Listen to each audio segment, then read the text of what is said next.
happy Wednesday to the world out there, and happy Insurrection Day to some people out there. Gentlemen, how's it going? Good, how you doing, man? Surviving. I think that's the best way to characterize it for not only the end of 2020, but potentially the beginning of 2021 here. Hey, we had a few really good days here before things went back to shit. Yeah, it's like 2021 was like, you know what? I saw what you did there, 2020. Hold my beer. I got this. Samuel, are you okay? Because I heard there's an insurrection going on in Washington. You know, what's funny is there are multiple Washingtons, which means that there are multiple teams from Washington in the playoffs, guys. Nice. Wow. Yeah. That's confusing for everybody outside of the United States and a lot of people in the South. Yeah. I mean, I know that when I was a kid and before I was a Seahawks fan, even though I lived in the area, I didn't watch sports and watch a lot of TV. And I was very, very confused why people weren't more excited that the Washington football team was in the playoffs, and it didn't seem like it was a big deal. Yeah, I mean, we had the Washington Huskies, so what's the difference? Right. And now they're just called Washington football team, which is even more confusing and sounds more like a college team. So, you know, it's all kinds of crazy. But that's just the start of our year. We got it's the 6th when we're recording this right now. We got another 359 more days. Lots can change. Yeah, it can get good. Yes. Or not. Well, the next 2 weeks will be telling. Yes. Yeah, very. But even more so than that, we are talking about a 12-4 Seahawks team, guys. We all predicted a victory. We were all, I think, for the most part, pretty confident. Even though you guys had predicted that Green Bay and New Orleans was going to lose, I was a little bit hesitant. I will definitely admit that when Chicago had an early lead and Carolina had tied the game, I was like, oh, maybe we got a chance. Yeah. Maybe there's a chance. For a second, it felt like destiny kind of thing for like a fleeting moment. Almost. Yeah, I mean, it felt like it could have been there. I definitely allowed myself to believe, for sure. Yeah. But it wasn't to be, but that's all right. That's okay. We don't need a stinking bye. I mean, it would have been a pretty difficult climb to get to the bye. I mean, Aaron Rodgers probably needs it anyway. He's an old dude, so, you know. Yeah, he's a grumpy old man. But he's the greatest quarterback of all time, though. So I think he'll probably be fine, bye or not. Can you call him the greatest of all time if he only has one Super Bowl? I can if it makes people angry when I say it. Yes. Okay. Because that's like the Dan Marino people that, you know, want to say that he's like all there up there, but he just never had a team surrounding him, and that's why he could never win. I mean, there's a case to be made, for example, like your stats do matter, but they matter sort of in proportion. Like if you're a 5,000-yard quarterback now, but there's 2 other 5,000-yard passers that year, okay, that's an accomplishment, but it's something that's happening. If you're a 5,000-yard passer in a year where the average quarterback's throwing for 2,500 yards, you're something really special. It's like the Babe Ruth, right? Babe Ruth was hitting home runs when 64 home runs in a season when everybody else was hitting 15 to 20. Like the next best guy was at 25 or something.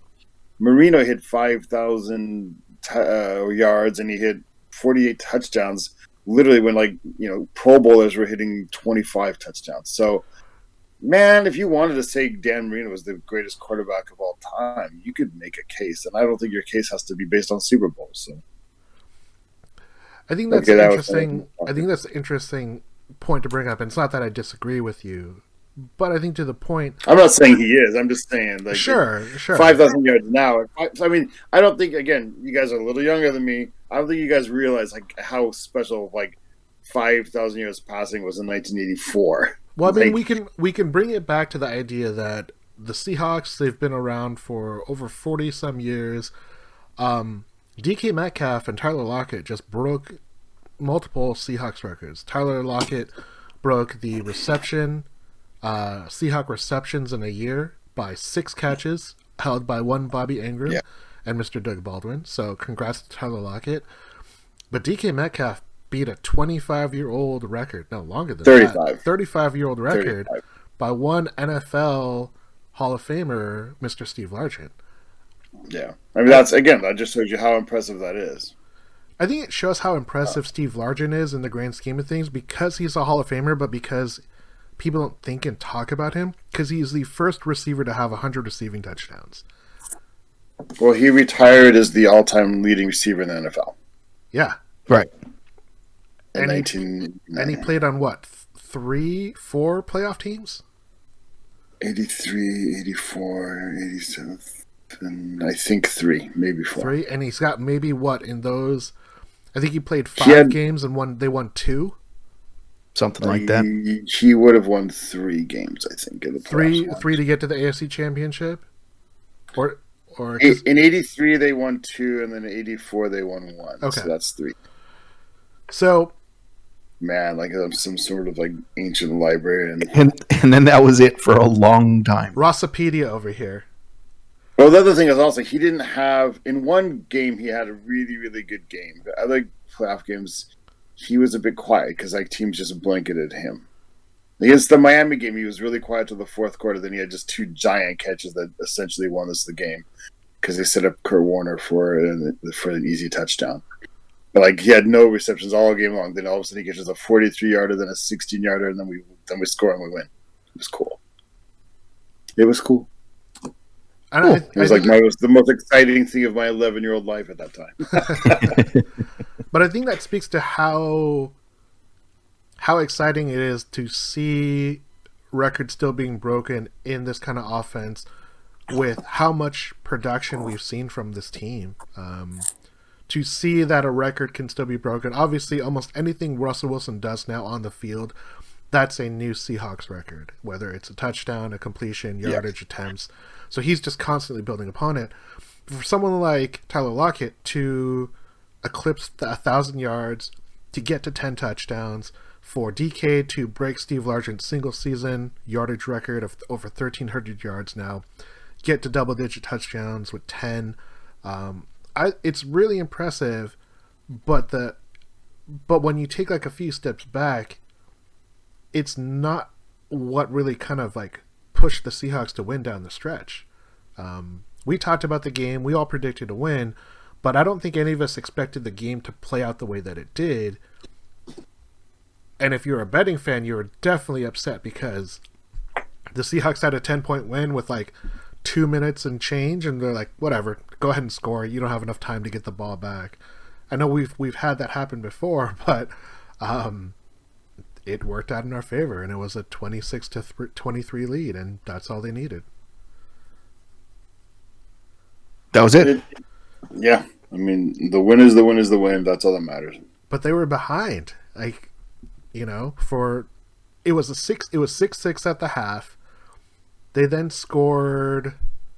At the half, it was 6-3. Oh, it was 6-3? I thought I might be thinking about another game. So Seahawks were leading 6-3. Then we fell behind after they kicked 2 successive field goals because it ended up being 6-9, and they scored a touchdown. And then Seattle was forced. They was forced to come back, and you know they missed a point after attempt, so it forced them to go for a touchdown instead of for a field goal to tie, and they just did enough. It was an ugly game. I think that's the best way to characterize it. It wasn't awesome, but again, I mean, like both teams, I mean, like they beat the Rams the week before, right? Or no, somebody. I mean, they're not a bad team. The Niners very much handedly destroyed the Cardinals in their game in Week 16. Sorry. Yes. Yeah, I mean, and the Cardinals were on the verge of a playoff, spot anyway. So, I mean, they're down a lot of people. But we talked about it. Even though they're on their third quarterback, their third quarterbacks are, decent. They're down on running backs, but they don't have like a 1A running back. They've got a bunch of 1B running backs. So Then Kittle was back, but Kittle was contained. So they're not a bad team. And again, it really doesn't matter how much you win, but it's the NFL. If you're still like trying to figure out how good your team is by how much you win certain teams and like who they beat, then you haven't been paying attention. It's not like college. Yeah, there's no transitive property. By beating this team, you're automatically better than the other team. It just doesn't work like that in the NFL. It's all like super, everybody's really, really good. So it's just where your matchups give you a slight edge here and there, So, in my opinion, I think there's a mountain of evidence saying, yeah, you can't go by who beat who and then try to, cast that out. It doesn't work. It doesn't work. Yeah. It does work though. That kind of bothers me is if we just beat those stupid Giants, we have the number 1 seed. That's true. Yes. That is true. That game, that one game. I mean, obviously any of the losses, but that game in particular, like, there's no realistic reason for us to lose that stupid game. Yeah, just one more win against the NFC team, and I think that would have been the edge. I'm pretty sure. Yeah, it's disappointing. That would have been it. But that's fine. That just means we get more Seahawks football this season. We get one extra game. Yeah, 4 more quarters. Yeah, it's just one word like win that's going to show up in a column. So bingo. There you go. The playoffs return to Seattle as the Seahawks host the Rams this Saturday for the wild card round. This will be the second time the Seahawks and Rams have played 3 times in one season. The last time it was not a great story for Seattle, but since then the Seahawks have been undefeated at home in the playoffs since the 2005 season, and we all know what happened in that 2005 season. We got robbed by the refs. They stole the election. I'm pretty sure that's the phrase we would use now. The defense and special teams have been great down the stretch, but the offense has left fans with a lot of questions. Let's get ready to rumble, as this is the Hawks Cast Podcast. With me, as always, is Zeb and Ross, and I am Sam. And we got to start talking about this record. So, Ross, topic number 1, we're jumping right in. Do these 12-4 Seahawks stand above the other 12-plus win teams of the past? This is apparently the 5th time the Seahawks have had a 12-4 record. They've had one season where they've been 13-3. Pete Carroll owns 3 of those seasons of 12-plus wins. Does this team, this 2020 team, stand above any of those previous ones? Trying to think which years. It's only happened twice before, right? Am I wrong? No. We've been, so 1984, we were 12-4. And then 2014. Is that right? So is that 2013, we were 13-3. 13-3. And then when we went to in 2005, we were we 13? We were 13-3 in 05 as well. 13-3 in 05, and then in 06 we dropped down to 11-5. Is that the case? We still in 06 we were 9-7. 06 we were 9-7. Okay. Yeah. We've had 10-6s and 11-5s. This is only the 3rd time we've been 12-4. Okay, so only the 3rd time. Twice under Carroll and once in 1984. Yep. Yeah. Okay. 1984, all the way back there. So we only have 4 years where they've had 12-plus wins or more. 5. We're probably better. 13-3 twice. Oh, that's right. Yeah, I think you were combining the 12-4s and the 12 or more wins. We have a total of 5. Okay. Yeah, that's what. Of the 5 years, of the 5 years that we've had 12 wins or more, how does this team stack up? We're better than the 1984 Seahawks, which was that was such a weird year to be 12-4. The first game we lose Kurt Warner, and so the ground knocks turns into air knocks, and we just air it out. It's weird. Like, I just completely revamped our offense from the second quarter of the first game on. Throughout the entire offseason, it was weird. Our leading rusher that year had 300 yards. David Hughes, 346 yards or something. It was crazy. Yeah, I mean, there was no running game. It was crazy. It was super crazy. Man, but trying to compare it to other ones is a little bit hard. I think this team is more talented, but would probably lose to the 2005 Seahawks. Like, they were such a well-oiled machine that year. Mm-hmm. I almost feel, though, real quick, I almost feel that the 05 team would be almost too predictable. And my one concern about the 05 team, I don't think that they were a finesse team, but I think that they were a timing-based team. And if you could break up their timing, that's what would throw them off more so than anything else. I really don't know how we would have stopped Alexander, like just off tackle to the left all day long. And then, like, I don't know, maybe Jamal Adams, maybe RC. I don't know. It's hard to say. It's a really, really good team now, but who on that defense stops Russell Wilson, DK Metcalf, Tyler Lockett? I mean, like, there weren't a bunch of superstars on that team on defense, but it was a really, really good defense. They were opportunistic for sure. They led the league in sacks that year too. Yeah, and again, you don't really think of like huge names. I mean, Lofa Tutupu and whatnot, but they were kind of like just really, really well balanced on offense and defense, and just well coached, well practiced. They knew their job. Like you said, they were a timing team, not finesse, timing, and they had it all down that year. So I it would be a good game. I think that would be the most interesting game because I think the 2013-2014 Seahawks probably beat this one. On offense, they've got a little more of the eye of the tiger, hungry youth going on, and that defense was just dominating. So that's my take.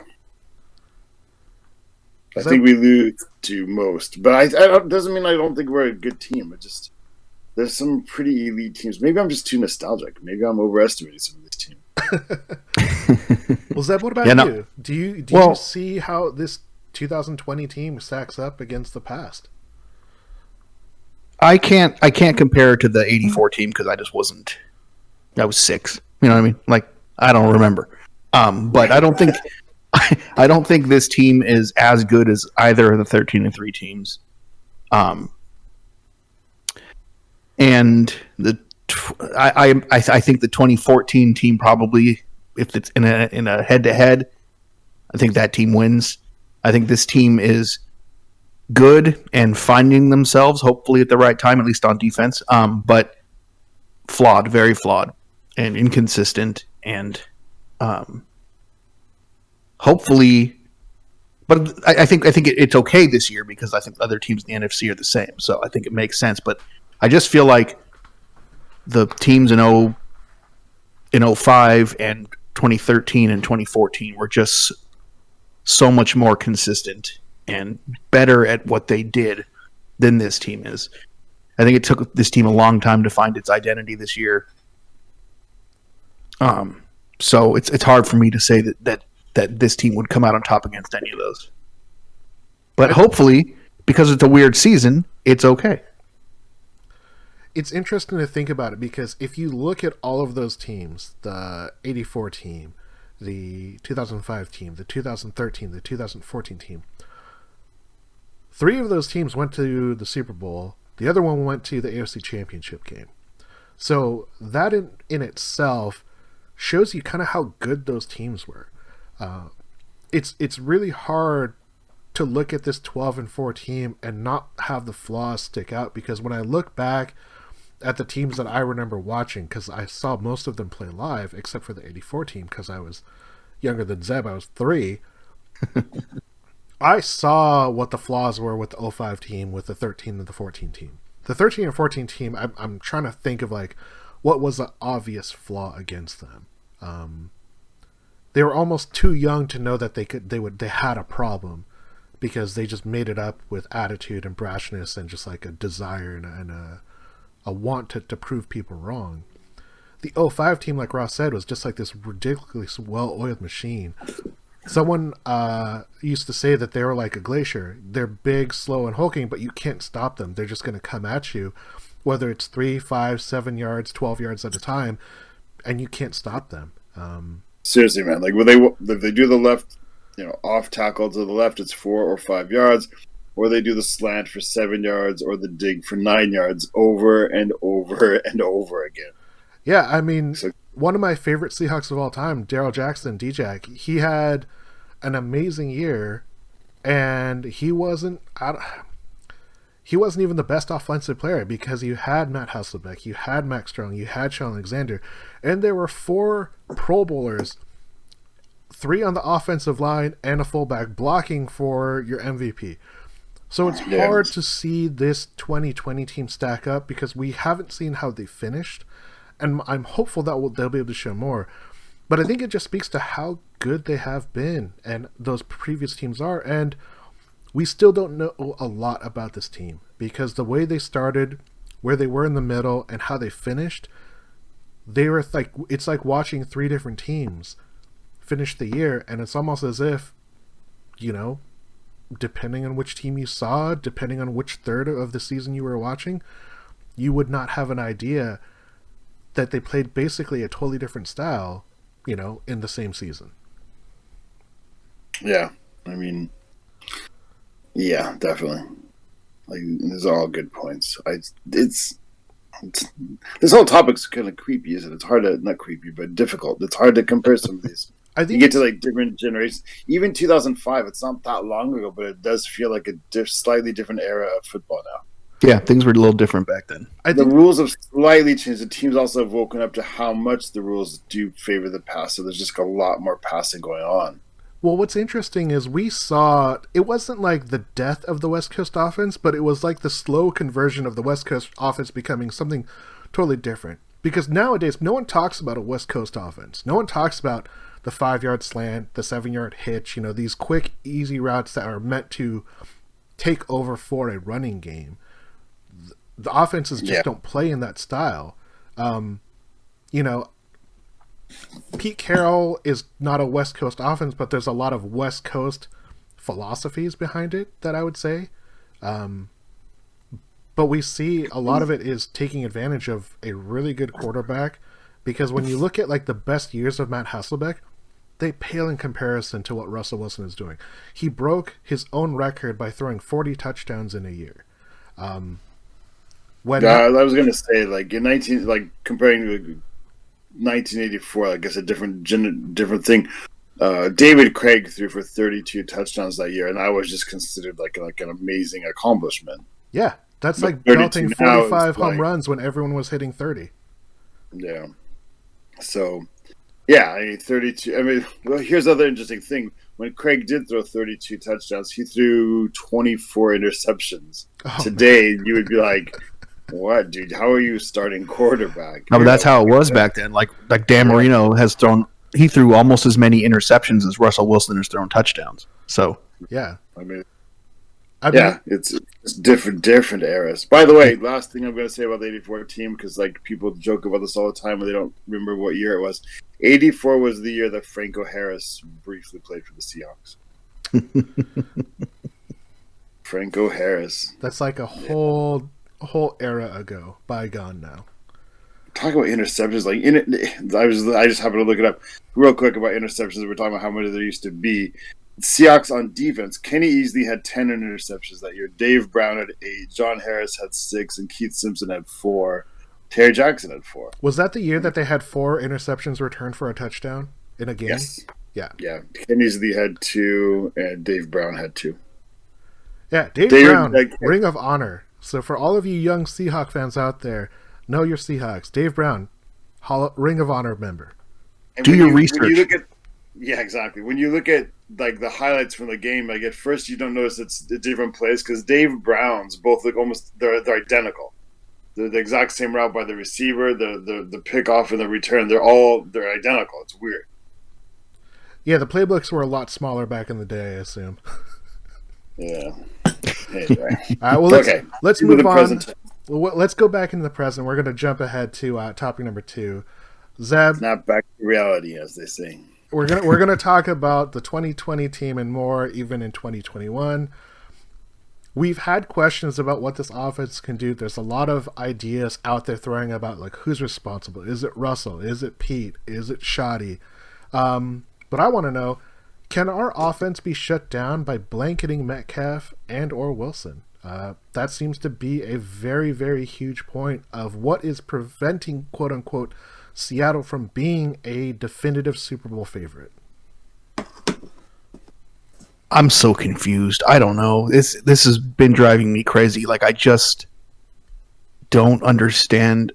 I don't get it. Like, I understand that what they were doing at the beginning of the year isn't necessarily sustainable through the whole season, but like, this offense is so different. Like, what when you got a guy like DK who should, he's just this big, massive, strong, and like unbelievably fast guy. Like, you should be able to find ways to get the ball to him and make plays. And then a guy like Tyler Lockett, how we know this guy is able to make big plays and get big catches, and for years they've talked about Russell Wilson, one of the best deep ball throwers in the league, and at the beginning of the year he looked unstoppable, and now it looks like when's the last time he threw a good deep ball? Like, they seem so rare all of a sudden. So yeah, it's confusing. This team's just so weird to me. Like, I don't get it. It's like it keeps working for whatever reason. Like, in the end they pull it off, but it has been a very, very frustrating, especially the second half of the season offensively has been very frustrating. Even when we've gotten back to the run, like, we know Russell thrives on play action and getting out of the pocket and that kind of stuff, and it just doesn't seem to be there that much. So it's not great, and I'm confused about it. Hopefully they can get worked out here in the playoffs. I believe the last quote-unquote big throw in the air Russell has had, it's the only one that I can remember, is the one in the Rams game. So 2 weeks ago, the offense had basically done nothing all game. Russell Wilson throws a ball deep down the sideline to David Moore. Yeah, that was the last one I And then remember. they ran the ball really quickly because people didn't want to have them check the play, and they just ran it again, so we didn't get a good replay of the catch. But that's it was a great catch. The last one I can remember is that. Now, they've taken some shots, but yeah, it's not been in their favor. Ross, is this something that you are concerned about? DK Metcalf he's had a great season, but it started so strong and it hasn't sustained. And I think that's the difficulty when you attract so much attention. But what do you think? I have a couple observations or thoughts on it. I feel that, against the 49ers, there's no doubt the 49ers were selling out against the run. They were creeping a safety into the box even to that degree. But then they were also playing everything over. In other words, they were protecting against the deep pass. They chose two things. They chose to sell it against the run while also protecting the deep ball, particularly on Metcalf. So it feels like they were leaving a lot. Basically, you have to take. Let me concentrate my thoughts here. There's a part of Schottenheimer wants to dictate the game. He wants to just take, and they want to take their shots. They want to do their play action and take it. They don't want to be the type of offense to merely just take what the defense gives them. But sometimes that's not going to work, and that's the thing. You can't be obstinate, and that's how we're going to have to do it this week. Because I think the Rams are going to do the same thing. They're probably going to focus on the wrong receiver. Metcalf is the deep ball guy, but that only happens a few times a game. What you should be doing is actually concentrating on taking Lockett away. But if they want to take Metcalf away, fine. But basically, we have to. If teams are going to give us the short and the middle pass, we have to agree to take it. So I think when I was talking offline with you guys yesterday, I sent you a picture from another article showing that, in my opinion, basically they did this sort of naked bootleg option with, and in my opinion, Metcalf is they've designated before the snap Metcalf is the number one receiver, even though he's opposite side of the field. But that's they love to do that, right? Do the bootleg, defense all goes that way, and then they forget the cross field receiver. But teams have gotten more disciplined because they're deadly afraid of Metcalf. They're not going to just leave Metcalf alone now.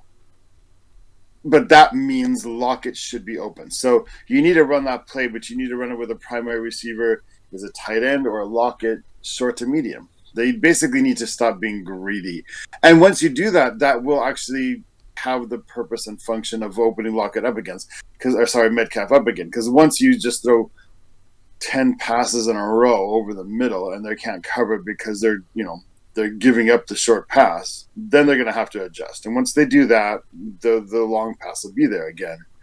But the other thing I think that's going on is we talked earlier about, that Giants game and we losing that really cost us.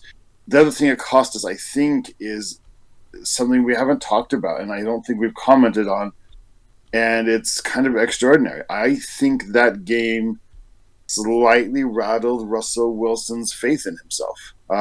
Not really in himself, but what he's seeing. After that game, the Giants ran some really sophisticated coverages. Like, they disguised everything really, really, really, really well. Go back and watch it. They'll trail a guy across, so it looks like it's man-to-man, but it ends up being zone. They just roll the zone. And they did a really good job of, disguising their coverages. And Russell Wilson didn't trust what he was seeing that game. And he hasn't since. He's been doubting himself, in my opinion, since then. He doesn't trust what he's seeing pre-snap. And so he's holding the ball even longer. And it's showing up. So they need to get Russ back to, believing in himself, trust the read. Not everybody is going to fool you after 9 years like the Giants did. We know the Rams. We know their defense. We know their coordinators. We know what they're going to run. And you just got to convince Russ, man. You just trust your eyes. Because I think that's a huge part of it right now. He's not, you've seen him, right? Running around, holding the ball even long. He's never been like a quick release dude. But even longer now, he's just pumping and pumping and pumping and they're never throwing the ball. We're finally throwing it into something that's not a great high percentage pass because he hasn't trusted what his eyes are telling him, and he's got to start it. And the Giants game was the beginning of that trauma, I think. You bring a point, and I want to talk about real quick here, is you talked about, he clutches the ball. He waits too long. There was a play in the game against San Francisco where Tyler Lockett had a guy beat deep, but Russell Wilson double pumps on a play before he throws it, and then Lockett ends up running. I think he ran inside, but the ball kind of he went outside and the ball went inside. So it was a case where, I think Tyler Lockett sees the first motion and he says, "Oh, I know where this ball's going," but because it's a double pump, he runs the wrong way as opposed to Wilson compensating. Yeah, he sort of threw his receiver instead of throwing him open. He kind of threw him in the wrong direction. Yeah. But I think this is such an interesting thing because I think what it comes down to what is your philosophy about this team? I personally believe that this is a combination of the offensive coordinator, Brian Schottenheimer, Russell Wilson, and Pete Carroll saying you cannot turn the ball over. Because what we've seen is, in these last few games, when Russell Wilson doesn't turn the ball over, our team wins. They are 12-0 when Russell has one turnover or less. They are 0-4 this year when he's had three or more turnovers, or two or more turnovers. And these include fumbles, these include interceptions. That is something that Pete has always preached. Take care of the ball. Take care of the ball. And I think to your point, Ross, I think that has now affected Russell Wilson where he's not going to make a mistake with a deep throw, but it's definitely affected the way that this offense looks. Because if you look at their production, not just Metcalf, because Metcalf, his production over the last 5 games, 5, 6, 3 catches, 80, 61, 43, 51, 21 yards, 1 touchdown in his last 5 games. Again, in that stretch, he played the Giants, the Jets, the Washington football team, the Rams, and the 49ers. 4 of those teams have decent defenses, if not better than average defenses, and the Rams are one of the best. So I think it comes to a point where Russ definitely is doubting himself. I don't think it's Pete telling Russ, hey, don't throw an interception or we're going to bench you. But it's re-emphasizing the point that take care of the ball and Russ is starting to doubt himself. Now, it could be that Brian Schottenheimer is not doing Russ any favors by making, not giving him the play that he feels that he's going to excel with. But there's definitely something that has impacted the way this offense looked, kind of like what Zeb was saying. I don't know if there is a clear answer, because when you look at that last game against San Francisco, and again, the people that are claiming like there's something wrong or, Pete's holding it back, the Niners are a good defense. They're going to do things. It's a divisional game. They want to play spoiler. It means more to them to beat Seattle than I think for Seattle to win that game, when we saw that it wasn't going to mean anything. But on that final drive where Seattle ended up taking the lead and they had to convert on 4th down, Russ had a great drive. He did everything you would want him to. He moved the chains, he extended plays, he avoided negative plays, and they just moved down the field. That's the Russell Wilson that I think is the best. It's not the guy that's going to throw the ball twice on a drive and score on a touchdown in 4 plays. It's the guy that takes chunk plays, and there's sometimes like a 20-yard play in there, but it's that balanced approach that makes the Seahawks so dangerous, because they can do all these things so well. They're not just relying on that one deep ball play to win it. They can do it in a facet of ways, and that's where I think the Seahawks are the best. That means including DK Metcalf on a couple plays where he's going to convert, a first down, because that's one thing that he did really well in that last Rams game, where he converted 3 first downs on 3 big catches. And I think that's what will make the team better, because if you add the run game, if you add the play action, if you add the fact that Tyler Lockett can release a little bit out, find a tight end, throw to the running back, that balanced approach will go really far and make it really hard for teams to game plan against that kind of Russell Wilson. That's the Russell we need, the one we saw there at the end. That's the one we need for the rest of the season. If that's the Russell Wilson you see, do you see a defense stopping that Russell Wilson? No, when he's in that mode, he's a Terminator. Because outside of the Rams, who's the best defense in the NFC? Bucks are pretty good, yeah. Washington State. Washington's got a legit defense. Yeah, they do have. They have a good defense as well. They scare me. The Bears ain't even half bad. The Bears have a good defense. The Bears have been coming around, man. There's some good defenses still around. Green Bay's defense, in theory, seems like it. They have really good games. We just need Killer Russ. That's what it comes down to. He can beat any defense when he's in his mode. We need Killer Ross. True. All right. Well, let's move ahead. We're gonna move on to topic number 3. This is the Hawks Cast Corner, focusing on the NFC West. And Ross, I want to know, if you could poach a player from each NFC West team, who would you pick? So you're going to pick from the Cardinals, the Rams, and the 49ers. From the Cardinals, I take Hopkins. And are we talking taking contract and salary into account, or just the player? We're just taking player, because I don't know everyone's salary. I have no clue what anyone is owed. Right. Are we taking? Oh yeah, okay. I'm taking Hopkins from the Cardinals. I think I'm taking Kittle from the San Francisco 49ers. Although they have some good defense there. Bosa? I don't really want that dude on my team, though. Nope. That'd be tempting. Sherman? I think I'll go with Kittle from the 49ers. Maybe not our biggest need, but he's probably their best player. And then, who am I looking at? Oh, the Rams. Jeez. Rams? Aaron Donald, right? Like is that too obvious of an answer? I think you pretty much hit the head on like the obvious answers to the best players in each. If I want to go clever, then I want to go. Who's the safety in Arizona? Budda Baker. Yeah, I want to take Budda Baker. Okay. Even though I guess we'll just play 5 safeties or something all the time. And then from the 49ers, I guess I'll take Bosa, but he's not allowed to talk. And it's not or have an opinion. Media. Yeah, no social media allowed.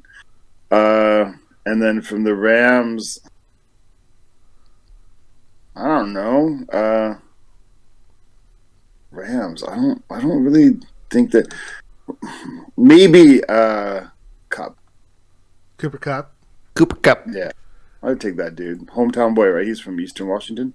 Yes, he did play at Eastern Washington. He's an Eagle. So I'll take that. I'll take that dude. All right. Yeah, he's legit. Or Josh Reynolds, even. I like that dude. They're kind of the same guy. Okay, well now that Ross named everybody, now you have to say Cop or Goff, rather. I'm taking. I mean, yeah, those first three you named are pretty much the obvious ones. But I'll try to go a little different, I guess. I would take Mostert from the Niners. Interesting. That's really cool. I would definitely take Donald from the Rams. There's just no way around it. He's the best player on that team. But since you said him, I'll say Jalen Ramsey. That's a good one. That probably arguably helps their team even more, really. Yeah. Even though he's a weirdo. Yeah. And I don't like him. But and then Arizona. That fat baby dude. Yeah, give me Kyler. No, I'm definitely taking Hopkins too, but shit. Larry Fitzgerald, Hall of Famer. Yeah. Just come here to retire, a la Franco Harris. Do a Franco Harris Jerry Rice. Do the Jerry Rice special.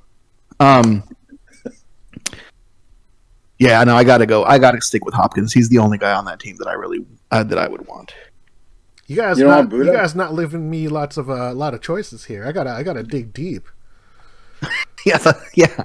All right, so obviously Donald, Buda Baker, and Hopkins, and all these guys, those are like the obvious choices. So I'm gonna dig a little bit deeper. On the Rams, I was actually going to go Jalen Ramsey until Zeb just said it. So I'm going to go a little bit different, and I will say I want that linebacker. I want that Leonard Floyd guy. He had a great game against Seattle in the last matchup, even though we won. And if that is a subtraction by addition, I will put Leonard Floyd on the Seahawks so he can't be second Russell Wilson. I might look at Robert Woods. I really like him as a receiver, so I would go maybe one of those two ways. Yeah, that's a good one. On the Niners, I would probably go D Ford because he doesn't sound like a D bag like their other D end. Yeah. Or Brandon Ayuk. I actually like Brandon Ayuk a lot. Oh, yeah. He seems like a really young, complimentary third receiver that I think would be a really nice addition to Seattle. And then on Arizona, I'm surprised you didn't mention it, but he's kind of old. I went Patrick Peterson. I thought about it. I think we could use another corner because we don't know what's going to happen next year, but I think Patrick Peterson's still a solid corner in the NFL. I think that he would be a really nice addition. But yeah, outside of Buda Baker and DeAndre Hopkins, Patrick Peterson being the third choice, that's you're digging deep once you're trying to talk about poaching someone. But yeah. Do you think Kirk? Is there someone on Seattle that you think is the definitive answer if you were going to poach it? Is it going to be Russell Wilson? I think a lot of teams would take Metcalf. Yeah, at this point, I think Metcalf's the guy because he's younger. You don't see people taking like a Jamal Adams. I still don't think everybody thinks that Russell Wilson is successful in every system all the time. I still think a lot of people think like if they're humble, like. I don't think I could win with Russell Wilson. I don't think my offense would work with him. But Metcalf, can you think of an offense Metcalf doesn't work in?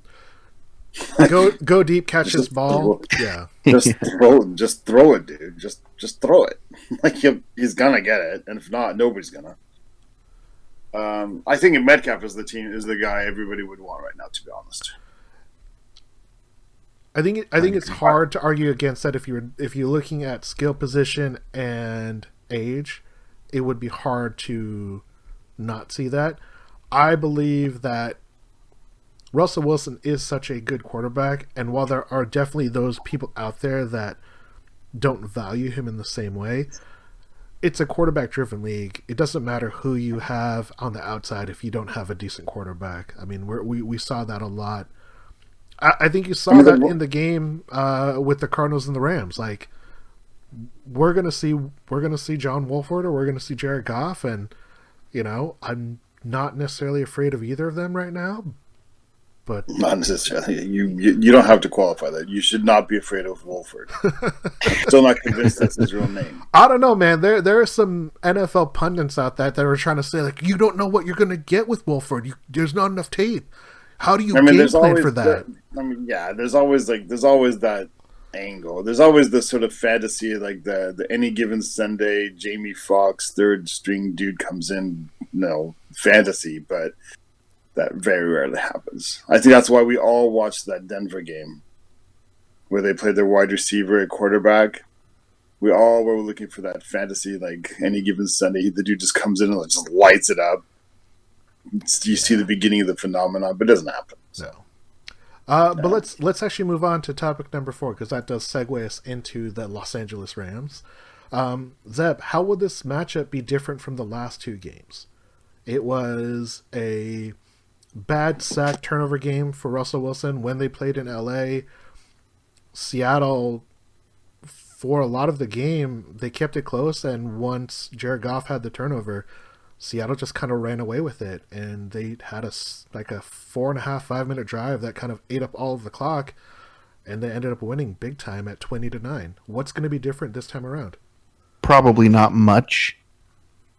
I would like to say that this is the game where it comes together on offense for us, and we're able to put up some points. But I think chances are it's going to be a hard-fought, blow-for-blow type game. The scores were pretty similar in our 2 games, so I don't expect much different than that. Probably a 1-score game. Probably going to come down to who does the most in the fourth quarter and towards the end of the fourth quarter. And I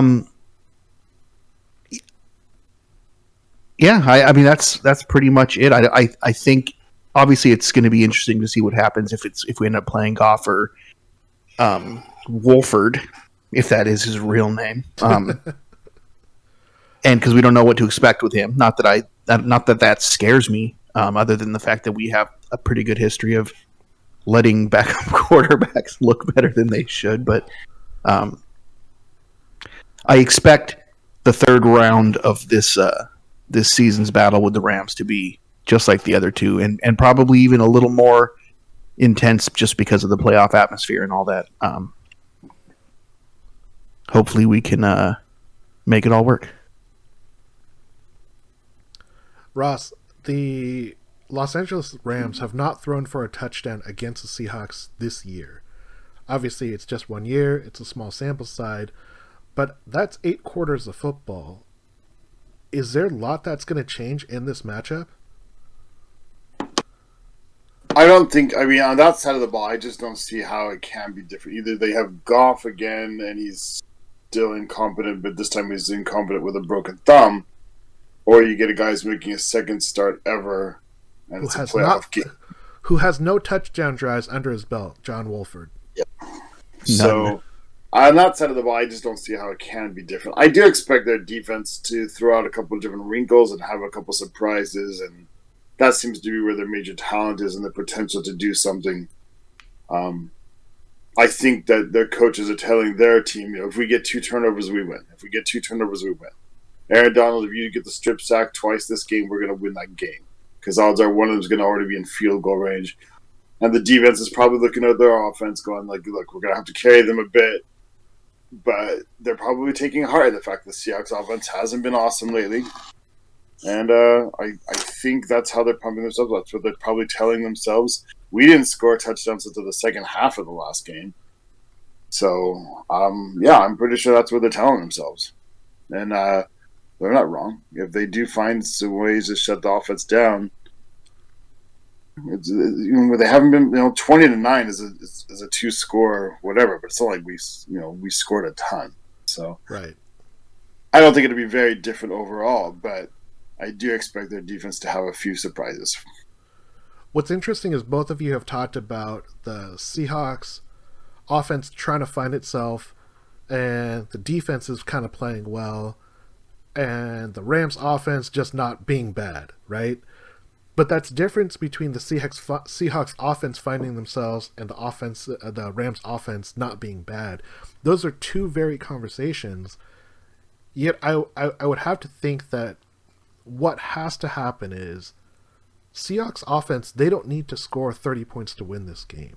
They need to not turn the ball over, which obviously benefits the Rams offense and the Rams defense. But if Seattle can limit those turnovers, I think that's what makes the difference, because that's what was the difference in that last Rams game. You know, the fact that the Rams had 2 turnovers, they had a goal line stance that they weren't able to convert at the 2-yard line. That was the difference in the game. And if that's what Seattle can do, I really don't see what the Rams are going to be able to do to win the game. So, how many points do we need to win?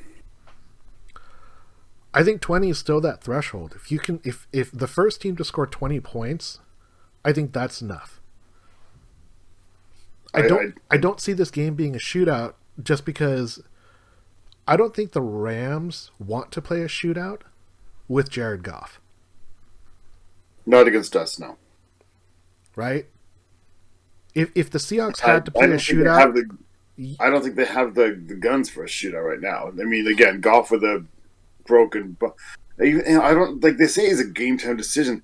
If it was legit broken, they said it was broken, then like a broken bone takes 4 to 6 weeks to heal. So how can it? It's not a soft tissue thing. It's a broken bone. I don't understand how it's a game time decision. If it's broken, it's broken. If you can throw the ball with that broken bone, then why didn't you do that last week? You needed that game. So if Goff plays, like, he can't be that effective.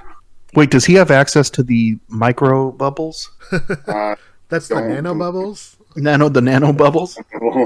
I mean, I just don't understand, like somebody's lying. Like, he's either not actually broken or he doesn't actually have a chance to play this week. It's one of the two. Well, here's a great kind of like mirror vision of that. Jamal Adams, in his press conference, said that the press reporters asked him, like, hey, this is your first time to play in the playoffs. Are you going to be available? And Jamal Adams like, I'm playing. I don't care what anyone says. I'm playing in that game, you know? Barring the man upstairs having a different idea, I'm playing. That's what he said. Pete Carroll has said, oh, well, you know, it's still day to day. We got to examine it. We will see. But he's his makes sense because it's a soft tissue thing, and that's just a big question mark, right? Right. That's like an injection. Wrap it up a little bit. Put more padding on it. And see if you kind of fight through a game. It becomes like it depends exactly what it is, but it depends on how much stress and pressure you can put on it, how much pain tolerance he has. You can drug the dude up, give him a shot, like you said, give him 2 shots, one for pain, one for inflammation, and then roll him out there and see. The other thing is, though, maybe he can play, but he's not as effective as his backup, who's been surprisingly effective. So that's another thing we have to think about. Right. So, although it would be good to have them both out there sometimes, as they've been doing. That is true. Having Neal, Diggs, and Adams on the field has actually been huge. It's been. I mean, Neal is Neal the biggest surprise this year? Besides maybe Reed. I think you'd have to give it to one of them. I would say maybe Reed, because Reed started a few more games, even though Neal started all the games that Adams missed. But, like, I'm not sure Reed is a surprise. Like, they literally went after that dude because San Francisco was, like, trying to scam the rest of the league. Like, oh, no, he can't play this year. And they're like, bullshit, he can't. We want that dude. Yeah. So somebody do something. Neal's kind of come out of nowhere, I feel like. I mean, I think the fact that we can't even remember what... I don't remember. I don't remember what team Neal was on before the Seahawks. I have no idea. I think that adds to the fact that it's more of a surprise. Yeah. Yeah. I mean, I still remember the articles when we grabbed Reed. Like, when teams immediately started speculating that maybe he wasn't as hurt as he was when the 49ers were trying to say he was, because the Seahawks immediately went and grabbed him. And, he had been expected to be like a starter this year for the 49ers until they got, so... I don't know. It's a surprise to me that he was able to play as many games as he was. So Ryan Neal was a rookie in 2018 with the Falcons. He was on the Seahawks roster in 2019, and I don't remember him at all. I think he played in one game. He played in 3 games. 3? Wow, okay. Yeah. Holy moly. How did we miss this? And he started, so in 2020, he started 4 games, played in 13, 2 interceptions. First 2 games, yeah. 3 tackles for a loss, a safety, and 44 combined tackles. It's like a big play Babs there. Yeah. Big play Babs is pretty big, though. Yeah. Well, I mean, he hasn't had a chance to show up in these big games yet. It's the first playoff game because he did something Saturday. But I think to your point, yeah, I think Ryan Neal probably takes the edge over DJ Reed just because it was less unknown, and I can admit that I don't even remember him being on the roster last year. Right. All right. Well, let's jump ahead. It's time to put our mouth where it belongs, and that's the predictions. Is that the saying? I'm pretty sure that's a saying. It's my saying now. So we're gonna ask Zeb to put some mouth on some predictions. What? I'm gonna mouth the shit out of these predictions. I'm not putting my mouth on anything. All right, we're gonna pull from the mouth these predictions. As always, we're gonna start with the final score. Zeb, what is the final score in this game? The final score is going to be, and I quote, Seahawks 29, Rams 17. That's a nice score. That's is that a Mike Williams, Earl Thomas? I'm trying to think of who wore 17. Yeah, and Dave Craig, Mudbone. Mudbone. There you go, classic. Ross, what about you? We're gonna go with John Kitten. Ooh. And Moyer, Jamie Moyer. Jamie Moyer, 40. Paul Moyer. We're gonna throw a 40 burger out there. Paul Moyer. Oh, Paul Moyer. Sorry. What number was Paul Moyer? He was the safety. 21. We go Chris Bosio and 21. 21. 7-21. Shout out 21-7. 21-7. Is that your prediction? Okay. 21. Shout out to Tony. What did Tony say? What? Tony chimed in saying that we're hilarious with our pulling the predictions from the mouth. My final prediction, I'm gonna keep it straight. I'm gonna say 20-9 Seahawks. Birdfinger chiming in saying 27-20 to the Seahawks. So he's got a 1-score game. I think 20. How are we gonna allow 20 points to what's his name? John Smith. John Ashcroft.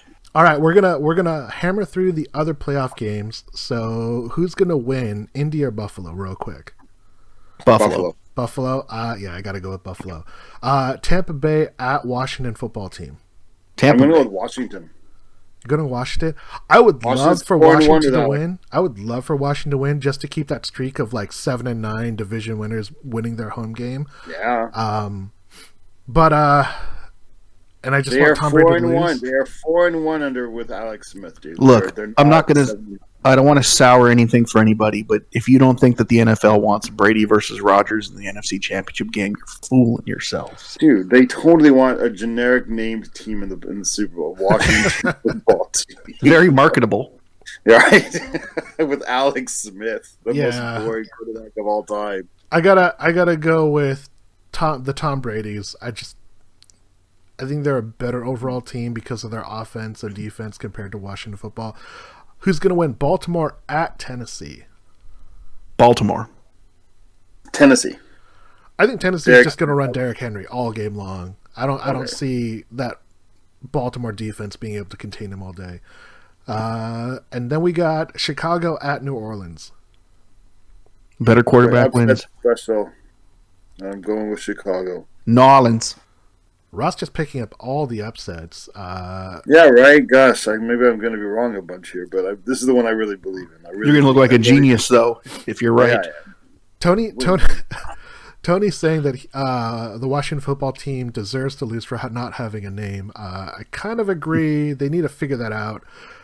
I don't see how Chicago wins this game. They're an 8-8 wildcard team that got backed into the playoffs. They couldn't even beat Green Bay. I don't see how they're going to beat New Orleans. And the last one, Cleveland at Pittsburgh. My head says Pittsburgh, but my heart says Cleveland. Come on, Baker, make it happen. It's gonna be the Steelers. God damn it. Sucks. I think Cleveland has a chance. I think once OBJ went down and Baker stopped turning the ball over and he actually has healthy receivers, if they can establish the run game with Chubb and is it Kareem Hunt? Is they there? Hunt, yeah. Yep. That Pittsburgh team, I just don't believe that they're that great. I mean, they're a good team, obviously, but their defense is not great, and they have no running game. The Browns just barely beat the Pittsburgh backups last week, dude. That's absolute truth. They beat him by 2. Facts. Only facts. So this time Roethlisberger is going to play, and all the other dudes are actually going to play. I don't know, dude. I mean, hey, you said that Chicago was going to win. I can take Cleveland in this game. You can. I mean, like Chicago didn't lose to New Orleans last week, or New Orleans backups last week. Fair enough. Like Chicago's legit, aren't they? No. No. I don't know if Drew Brees is still legit. They got Taysom Hill. They just keep letting him score all the touchdowns on the goal line. Paper chasing Taysom.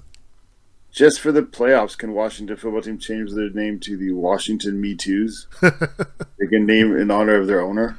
The Capitol Hill Autonomous Zone. Yeah.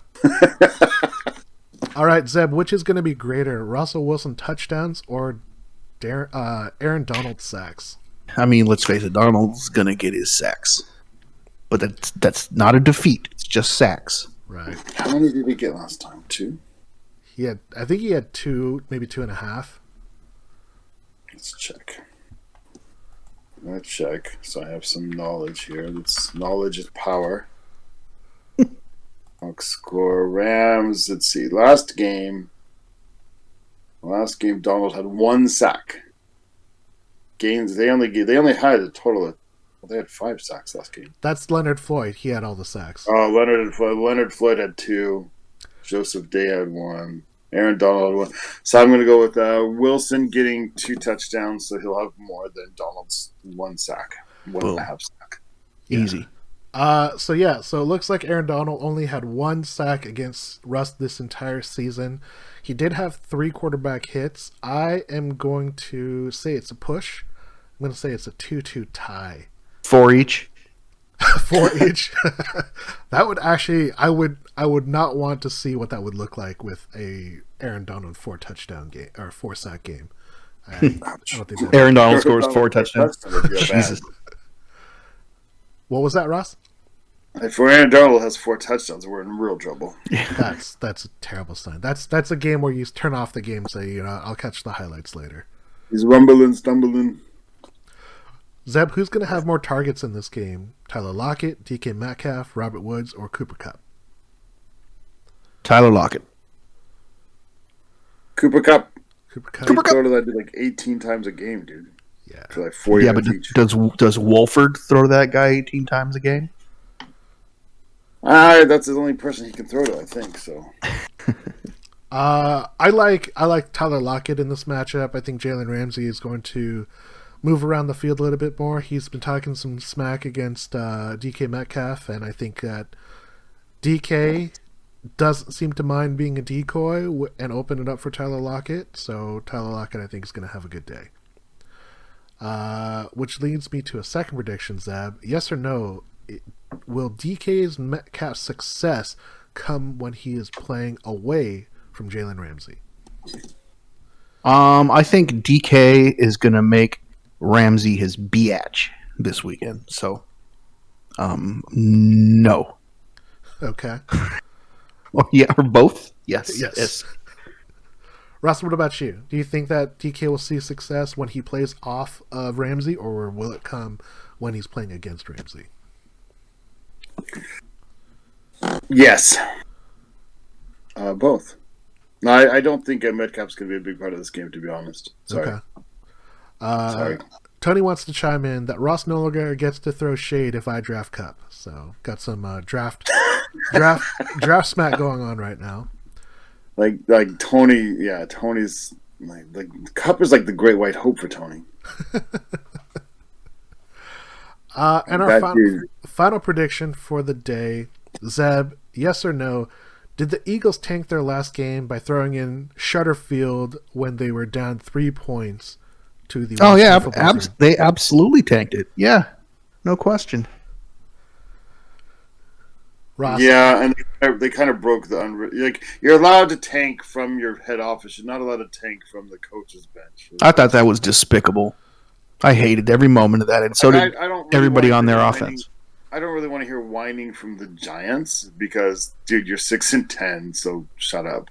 Yeah, if you want to go to the playoffs, like, be better. But like, you gotta like respect the game and have preserve the game's integrity, right? You mean like literally like them making that quarterback change is liable to like lead to like wholesale changes in the NFL. Like, what do they institute like a draft lottery and stuff, which I don't want. But like they single-handedly made it much more likely to happen, didn't they? Yeah, and how do you feel about that if you're Jalen Hurts? I bet it hurts. It hurts, Jalen. Oh man, you guys better clutch your pearls a little bit tighter. I don't understand.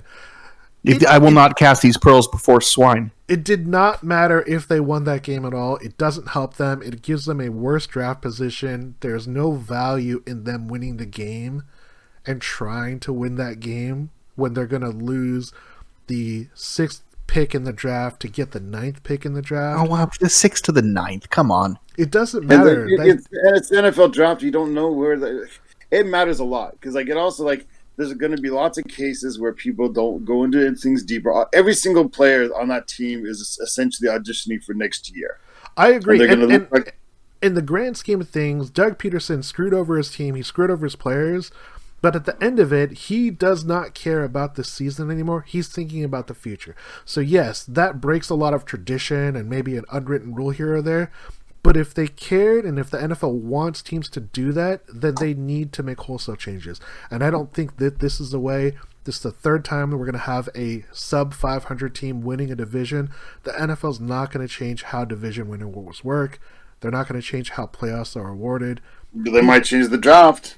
I don't think that this is a catalyst for that because, like you said, you can tank at the GM level, but you can't at the coach.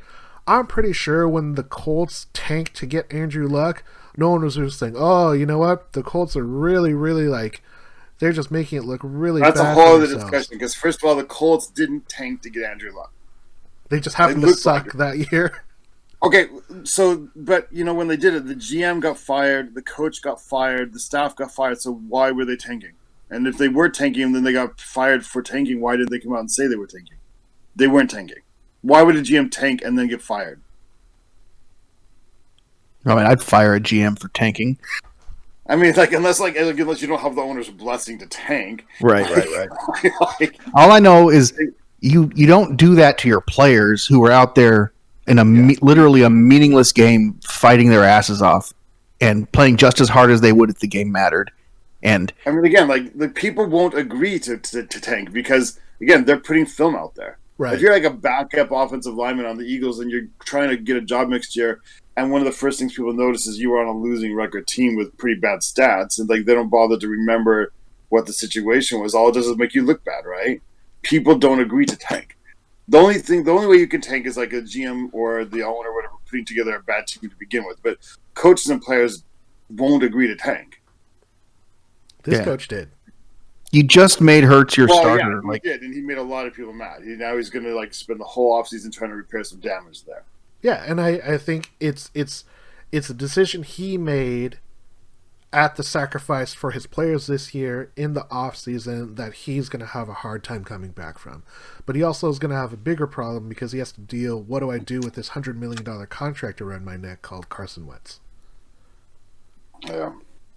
So, you know, the Eagles, they won their Super Bowl. It seems like a million years ago. It was only 3 years ago. I think that they'll be fine. If I were thinking, and outside of this moment, outside of the players, because they're an important part of the aspect, but for 2021, having a slightly better draft pick for the future is worth it to them.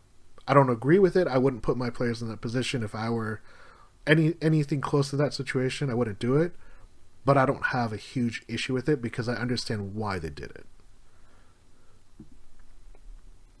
That's fair. Hey, what about that just didn't make it on the list. What about the David Moore catch at the end of the game there? What do you guys think about that? It was even better than when I read that it was like an audible that basically like Russell Wilson on his own or whatever with the quarterback's coach had decided to do it. That's so cool. I thought it was cool. It's one of those things. In the moment, you're definitely thinking like, "What the hell are you doing?" Like, yeah. Like, why would you run another play? And apparently Pete Carroll was definitely steamed because he wasn't in on it. But He was like, "What the hell was that?" I mean, and the thing that's funny, it was like a push pass, which is like, it's pretty much a handoff, but it counts as a forward pass. Exactly. Yeah. So it's such a cheap stat pattern thing. Normally, I hate that, but in this case, I'm glad it worked. Well, what's interesting is if you look back at the history, David Moore was a restricted free agent in the offseason. He signed a non-guaranteed $2.17 million contract, I think was his tender, but it wasn't guaranteed, and he then took a pay cut to stay with the team. You know, we were all thinking like, okay, well, how much do we want to keep David Moore? We need cap money, and he's going to cost $2 million this year.